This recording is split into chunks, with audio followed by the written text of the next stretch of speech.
예, 우리 인연극을 통해서 살펴봤던 것처럼 내 옆에 있는 우리 가족들, 우리 성도들은요, 그 어떤 사람들보다 존귀하고 아름다운 가족들이고 성도들인 줄 믿습니다. 아멘.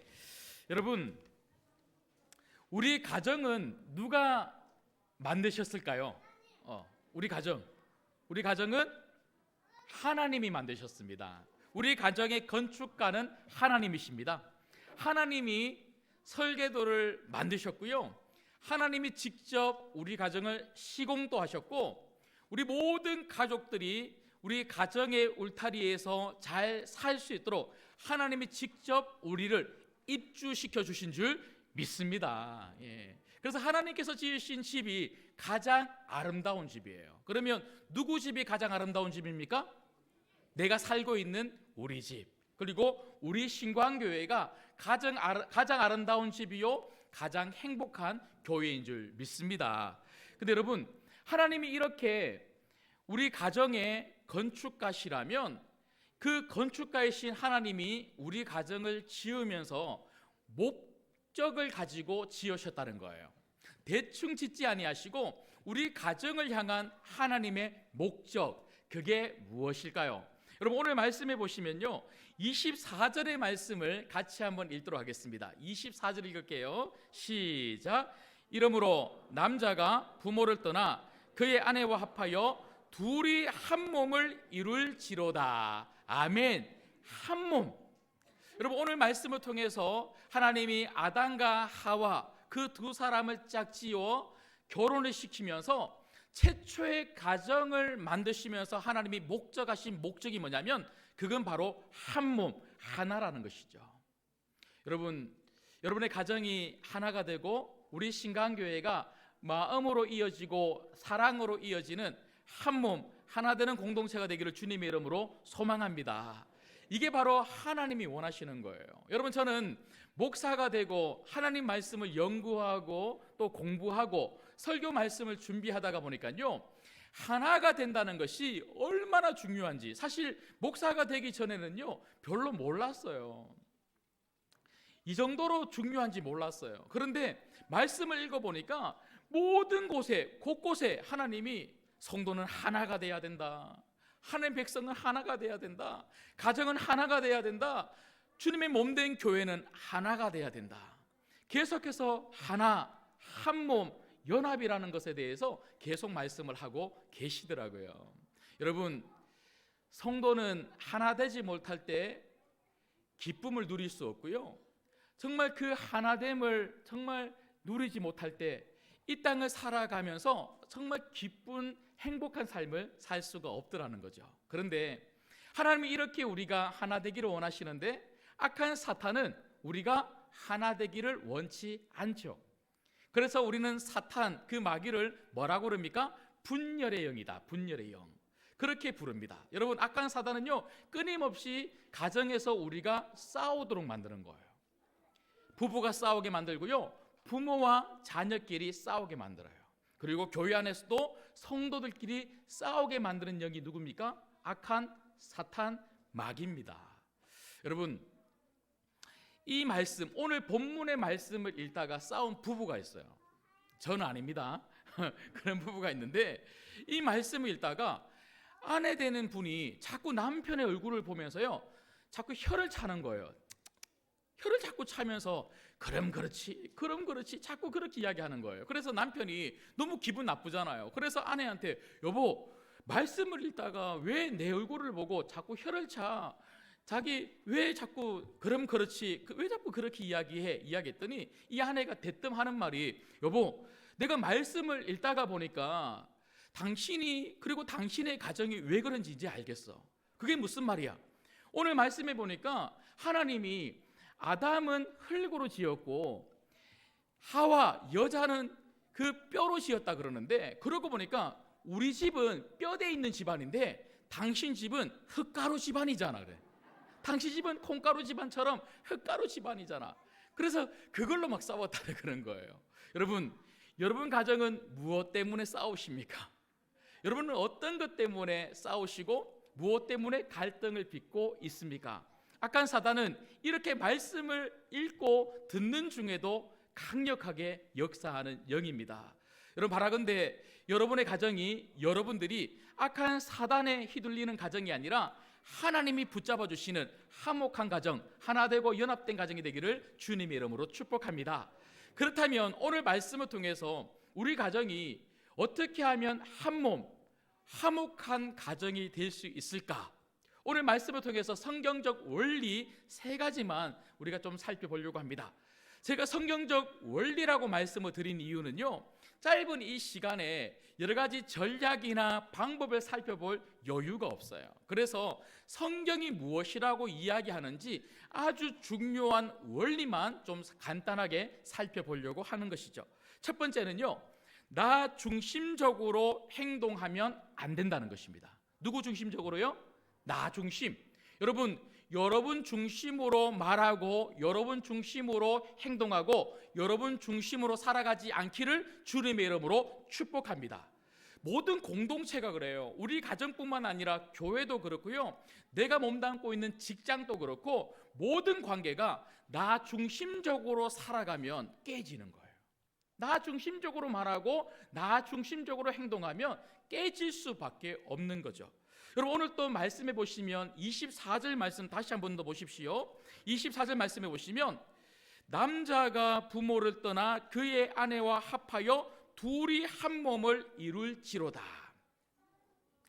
둘이 하나가 되라, 이렇게 이야기합니다. 여러분, 어떻게 하면 둘이 하나가 될 수 있습니까? 어떻게 하면? 남자 50%, 여자 50%, 그래서 100% 이렇게 맞추면 하나가 될 수 있습니까? 하나님은 아담 보고 너 50% 양보하고, 하와 보고 너도 50% 양보해서 그래서 100% 그렇게 하나가 되라, 그렇게 말씀하신 걸까요? 그렇지 않습니다. 그렇지 않습니다. 여러분, 하나님이 둘이 하나가 되라고 하신 말씀은요, 아담이라고 하는 100%의 남자, 하와라고 하는 이 100%의 여자가 가정이라고 하는 한 울타리 안에서 서로 마음으로 이어지고 사랑으로 이어져서 연합하라는 거예요. 연합해라. 여러분, 우리는 그런데 어떻게 생각합니까? 남편은 아내에게 당신이 나에게 맞춰, 이렇게 이야기하는 거예요. 당신이 나에게 맞춰. 아내는 남편에게 당신이 나에게 맞춰.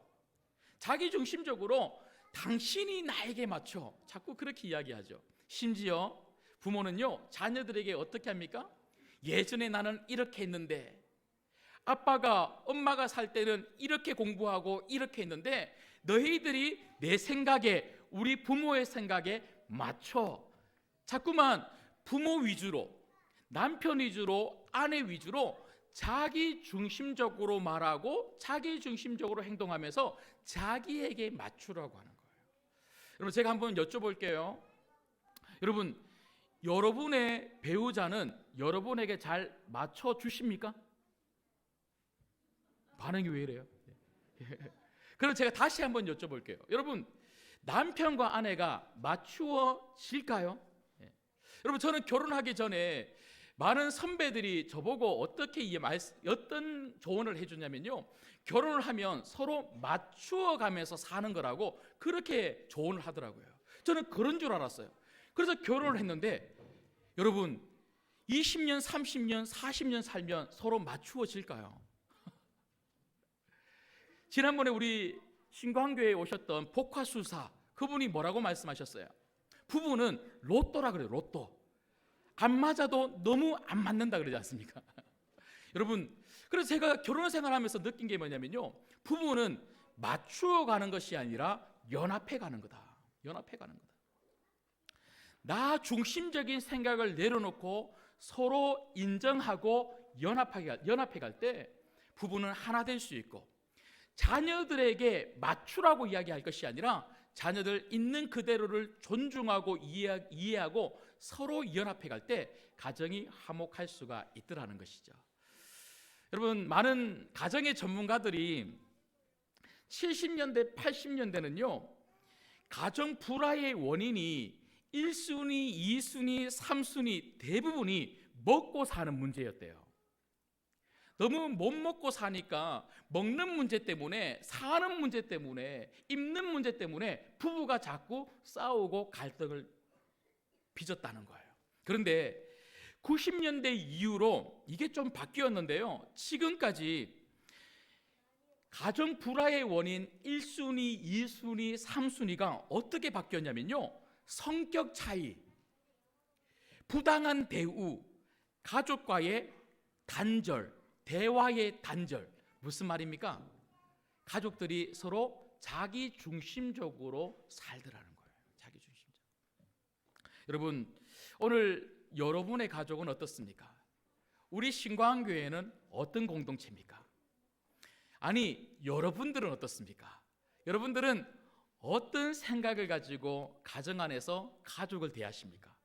그리고 어떤 생각을 가지고 어떤 태도로 교회 안에서 내 옆에 있는 성도들과 관계를 맺으며 살아가십니까? 바라건대 여러분 말에서, 여러분 생각에서, 여러분 태도에서 자기 중심적인 생각과 태도가 내려지기를 주님의 이름으로 부탁드립니다. 여러분, 많은 분들이 그렇게 말씀하세요. 목사님, 저는 솔직해서 마음에 있는 이야기를 안 할 수가 없어요. 그냥 저는 있는 그대로 이야기해요. 이렇게 말씀하시는 분들이 계신데, 여러분, 물론 그게 정말 나쁜 것은 아니지만, 그게 죄는 아니지만, 여러분, 정말 우리가 성숙한 성도라면요, 그리고 성숙한 하나님의 자녀라면 나보다 남을 먼저 생각할 수 있어야 되지 않겠습니까? 말 한마디를 하더라도, 행동 하나를 하더라도 남을 먼저 생각해 줄 수 있는 여러분 되시기를 주님의 이름으로 부탁드립니다. 그래서 두 번째로, 오늘 말씀을 통해서 우리가 볼 수 있는 하나 되는 공동체, 한 몸 되는 우리 가정, 우리 교회를 위한 성경적 원리 두 번째는요, 너 중심적으로 살아야 한다는 것입니다. 나 중심적이 아닌 너 중심적으로 살아야 한다는 것이죠. 여러분, 가정뿐만 아니라 교회뿐만 아니라 모든 관계에서 가장 중요한 초점은 나 중심에서 너 중심으로 옮겨가는 거예요. 여러분, 나 중심적으로 생각하고 나 중심적으로 말하고 나 중심적으로 살았던 그런 삶의 태도가 있다면, 오늘 이 시간부터 나 중심이라는 것을 내려놓고 상대방 중심으로 말하고 상대방 중심으로 행동하기 시작해 보십시오. 놀라운 변화가 일어나게 될 줄 믿습니다. 여러분, 교회 안에서도 그렇지만 밖에서도 한번 보세요. 자기 중심적으로 말하는 사람들을 세상 사람들은요, 환영하지 않아요. 교회 안에서도요, 왜 이렇게 내가 겉돌지? 왜 이렇게 내가 사람들에게 환영받지 못할까? 여러분, 다른 이유가 없어요. 나 중심적으로 말하고 나 중심적으로 자꾸 행동하면요, 사람들이 별로 좋아하지 않아요. 물론 우리가 그런 사람들이라도 받아줄 수 있는 그런 성숙한 공동체가 돼야 하겠죠. 그러나 저는 오늘 이 말씀 앞에 나를 먼저 한번 살펴봤으면 좋겠습니다. 그리고 특별히 오늘 18절 말씀해 보시면요, 자, 18절 말씀을 한번 보시겠습니다.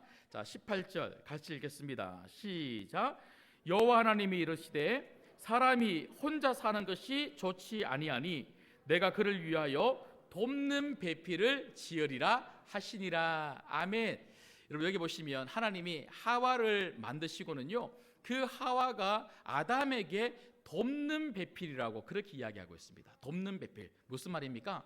너 중심적으로 살지 말고 남편 아담 중심으로, 상대방 중심으로 살아라, 이 말씀이죠. 여러분, 이 본문을 읽으면요, 남자들이 굉장히 좋아하는 본문이에요. 그래서 이 말씀을 가지고, 봐라, 오늘 목사님이 말하지 않았느냐, 아내는 남자 중심으로 살아가야 된대. 여러분, 그렇게 말씀하시면 오해입니다. 여러분, 에베소서에 보면요, 사도 바울이 에베소서 5장과 6장에 가정에 대해서 말씀을 하고 있는데요, 특별히 남편과 아내와 남편에 대해서 말씀을 하고 난 다음에 사도 바울이 이렇게 마무리를 짓고 있습니다. 에베소서 5장 33절에 보면 그러나 너희는 각각 자기의 아내 사랑하기를 자신과 같이 하고 아내도 자기 남편을 존경하라. 아멘. 무슨 말입니까? 아내도 남편을 위해서 살아가고 남편도 아내를 위해서 살아가라는 거예요. 여러분, 아내만 남편의 돕는 배필이 아니고 남편도 아내의 돕는 배필이 돼야 될 줄 믿습니다. 그럼 돕는 배필이라고 하는 이 단어의 뜻이 뭘까요? 여러분, 돕는 배필이라고 하는 이 단어는요, 히브리어로 에제르라고 하는 동사입니다. 여러분, 에제르라고 하는 이 단어는 어떤 의미를 가지고 있냐면요, 구약에 에제르라고 하는 이 단어가 19번 쓰였는데 이 19번 중에 16번이 하나님에게 쓰였다는 거예요. 여러분, 무슨 말입니까? 하나님이 우리를 돕는 분이시라는 거죠. 여러분, 하나님이 우리를 돕는 분, 신약으로 오면 여러분, 성령님에 대해서 성령님을 헬라어로 파라클레토스라 그러지 않습니까? 파라클레토스가 무슨 의미입니까? 이 단어의 뜻은 보혜사라고 하는 뜻입니다. 여러분, 보혜사라고 하는 이 뜻은 돕는 자, 상담자, 이런 의미를 가지고 있습니다. 여러분, 하나님이 우리를 돕는 능력의 하나님이시고요, 성령님이 우리를 도우시는 보혜사 하나님이십니다. 여러분, 우리가 이 땅을 살면서 하나님의 도움 없이 우리가 이 땅을 살 수가 있습니까? 이 땅을 살면서 예수 그리스도의 십자가의 보혈 없이 우리가 구원을 받을 수가 있습니까? 여러분, 그러므로 에제르라고 하는 이 동사는요, 하나님의 도우심이 없이 우리가 살 수 없듯이 아내의 도움 없이 남편의 도움 없이 우리는 결코 살 수가 없고, 자녀는 부모의 도움 없이, 부모는 자녀의 도움 없이 살 수 없다는 것이죠. 여러분, 그래서 이 에제르라고 하는 이 동사에서 어떤 영어 단어가 나왔냐면요, 에센셜이라고 하는 단어가 나왔습니다. 여러분, 에센셜이라고 하는 이 단어의 의미가 뭡니까? 극히 중요한, 필수적인 그런 의미를 가지고 있다는 거예요. 여러분, 내가 나 중심적으로 살아가면 우리 가족들에게 필수적인 사람이 못 되는 거예요. 우리가 상대방 중심, 아내 중심, 남편 중심, 자녀 중심으로 살아갈 때 우리는 에제르, 필수적인 사람이 될 수가 있습니다. 여러분, 저는 여러분들에게 한번 묻고 싶어요. 여러분들이 가정에 가면 자녀들이, 아니면 남편이, 아내가 야, 우리 남편 왔다, 야, 우리 아내 왔다, 저 사람 없으면 안 돼, 우리 아빠 없으면 안 돼, 이런 말을 혹시 듣고 계십니까? 아빠가, 엄마가 어디 가면 애들이 막 좋아하면서 왜 우리 엄마 아빠는 자꾸만 집에 있을까? 우리 아빠는 왜 집에 꼬박꼬박 들어올까? 아빠가 들어가면 막 애들이 엄청 싫어하고. 여러분, 그러면 안 된다는 거예요. 정말 우리 남편, 우리 아내, 우리 자녀들을 보면서 정말 저 사람 없으면 안 돼, 이런 말을 들어야 한다는 것이죠. 여러분, 그런 말을 들을 수 있는 여러분 되시기를 주님의 이름으로 축복합니다. 마지막 세 번째는요, 여러분, 나 중심적으로 살지 않는 것도 중요하고, 상대방, 남편 중심, 아내 중심, 자녀 중심, 부모 중심, 내 옆에 있는 성도들 중심으로 살아가는 것도 참 중요하지만 성도들에게 가장 중요한 것이 있습니다. 그건 바로 주 중심으로 살아가는 가정이 되어야 한다는 것입니다. 여러분, 우리는 나 중심에서 상대방 중심으로, 상대방 중심에서 예수님 주 중심으로 바뀌어야 되는 거예요. 그럴 때 진정 우리 가정은 하나 되고 화목할 수가 있는 거죠. 여러분, 에베소서 5장 6장에 보면 제가 방금 전에도 말씀을 드렸던 것처럼 사도 바울은 부부 관계, 그리고 자녀와 부모와의 관계에 대해서 여러 말씀을 하고 있으면서 그 말씀 속에서 가장 중요하게 말하고 있는 하나의 단어가 있는데 그건 바로 주 안에서입니다. 주 안에서. 여러분, 남편도 아내도 우리 자녀들도 주 안에서 예수님 중심으로 한 걸음 한 걸음 나갈 때에, 예수님 중심으로 나갈 때에 우리가 하나 연합 모이게 될 줄 믿습니다. 우리가 자꾸 예수님 밖으로 나가서 자기 중심으로 생각하고 자기 중심으로 살아가면요, 모든 가족들이 한 공간에는 있으나 생각을 다르게 하는 거예요.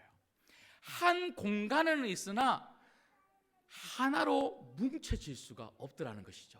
그래서 성도는 늘 예수님 중심으로 모이고 예수님 중심으로 생각하고 예수님 중심으로 말하고 예수님 중심으로 행동할 수가 있어야 되는 거죠.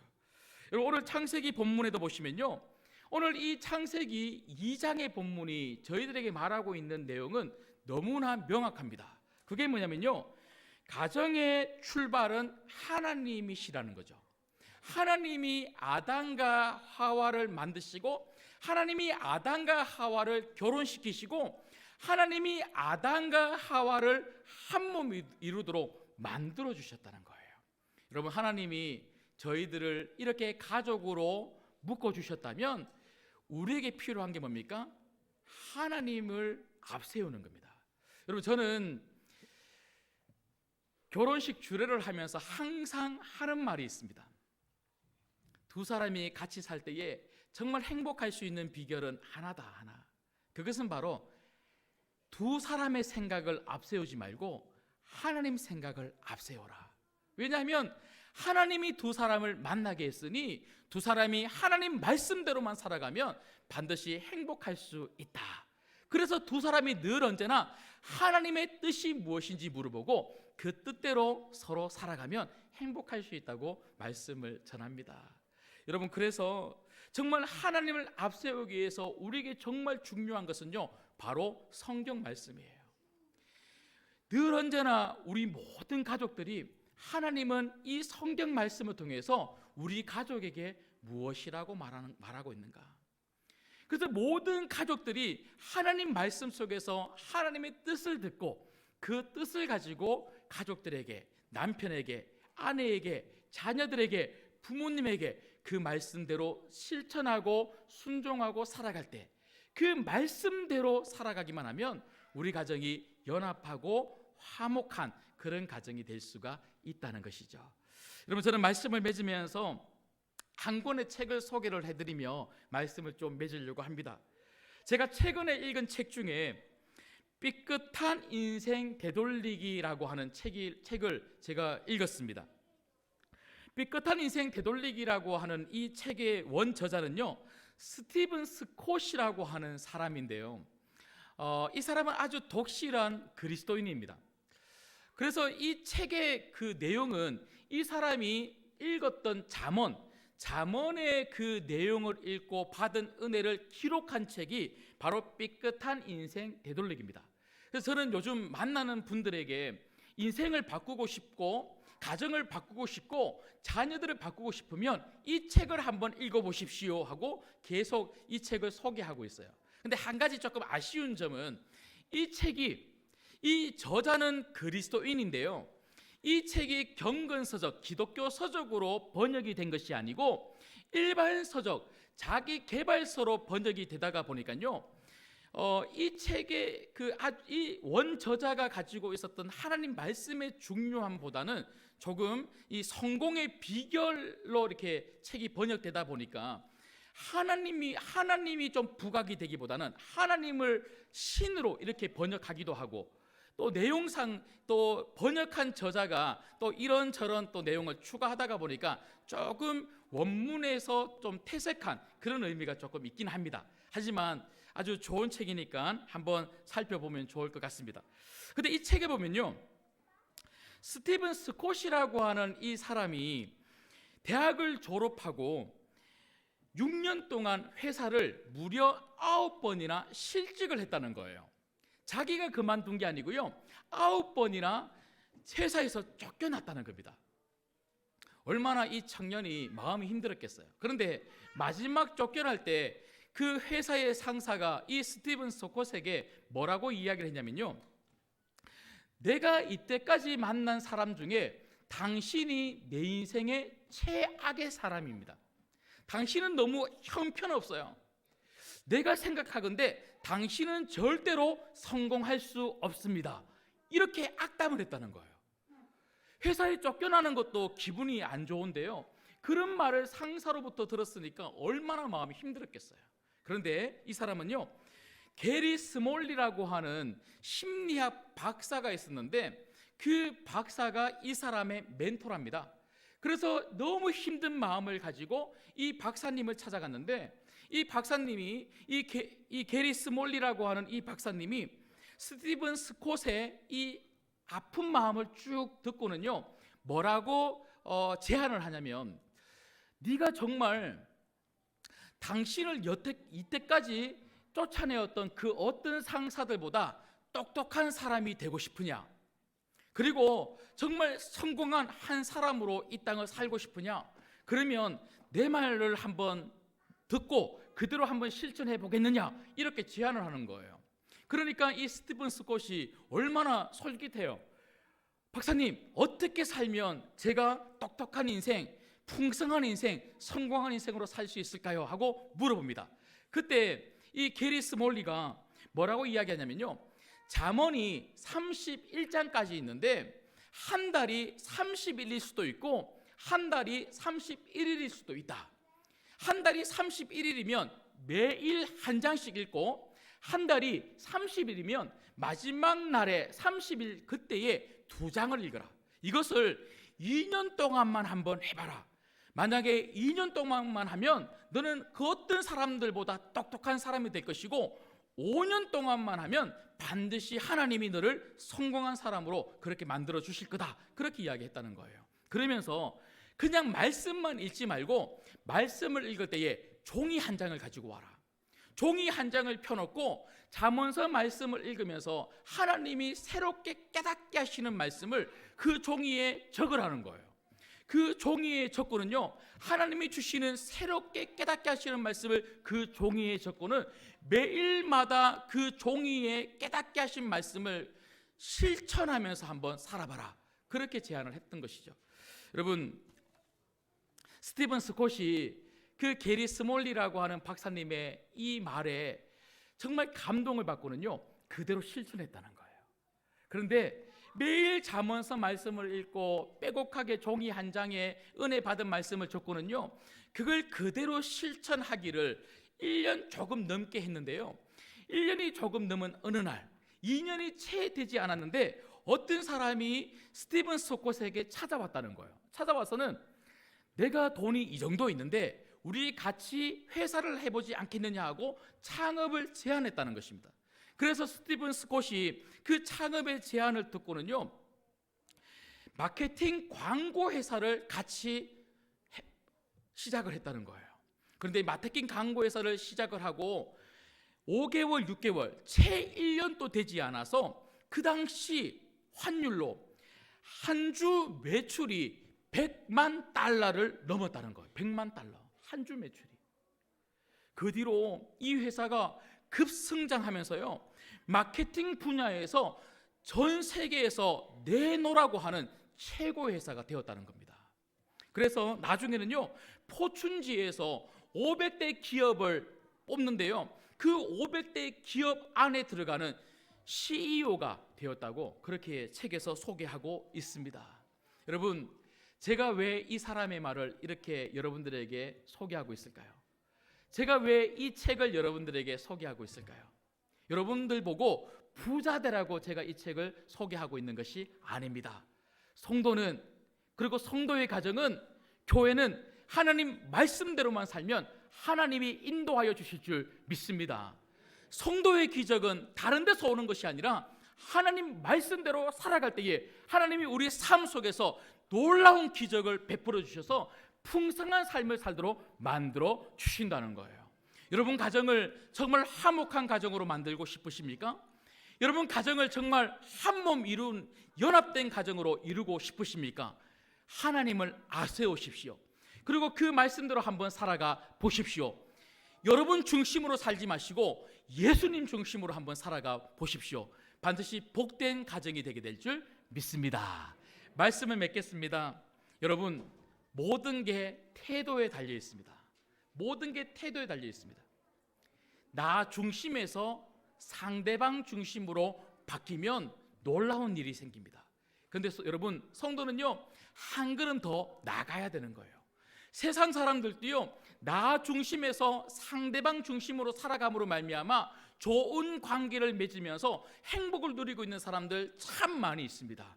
그래서 성도는요 거기에서 한 걸음 더 나가서 상대방 중심에서 예수님 중심으로 나가야 되는 거예요.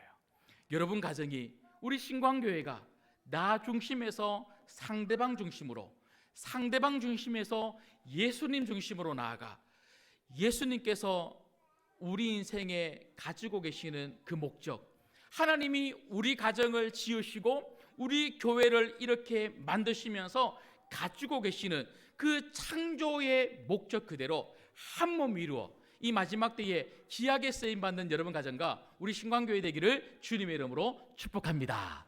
기도하겠습니다.